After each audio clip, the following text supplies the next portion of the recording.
Howdy folks, Doc here with Last Best Tool, and I had an unusual situation arise, observation maybe. I was at a pawn shop and I saw this brand new M18 fuel pack out wet dry shop vac or vacuum, and I thought I really want one of these. And the reason is I had the previous model. It wasn't the pack out version.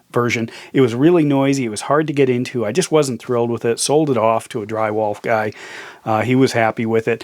But I have a couple of other Milwaukee vacuums, and none of them are wet dry. And there were times I really wanted to be able to suck up a gallon or so of water in a particular situation using a battery.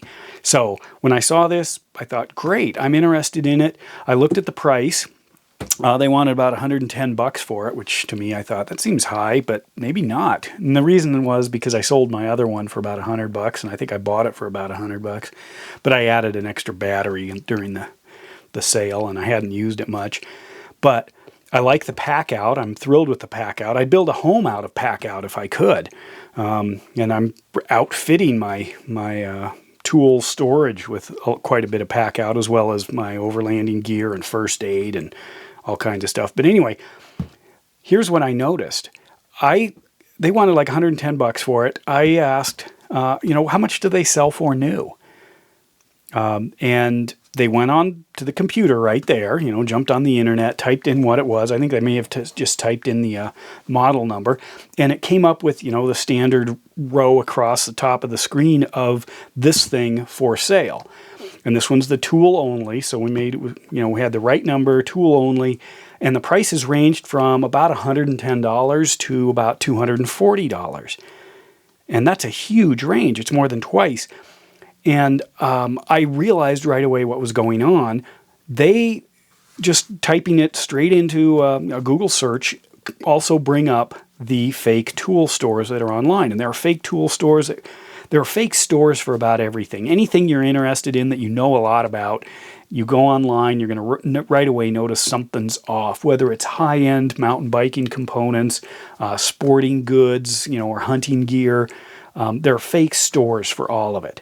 And all they want is, you to enter your credit card, and then that's the end of your transaction with them. But anyway, the pawn shop was using one of those fake tool store prices. So they had put, because it's brand new, essentially a brand new price on it, which was that $110, which actually was the fake tool store price. I ended up getting it for a little bit over half that after the dust settled, and I was thrilled with it, because I wanted one of these. But Home Depot sells this thing for about $200. That's actually the price of this. That retails a little bit more. The Gucci tool stores sell it for full-on retail, which is over $200. And that's just the tool only, this model of this vacuum, which is a great vacuum. I'll do more with pack outs, and I'll actually do some, once I get this sturdy, I'll do a video on it. But it's the fake tool stores changing the economics of the secondary market. Probably the primary market too. If somebody wants one of these and they Google it and they go to Home Depot, and Home Depot wants twice what this, Bob's Garage, tool store sells it for.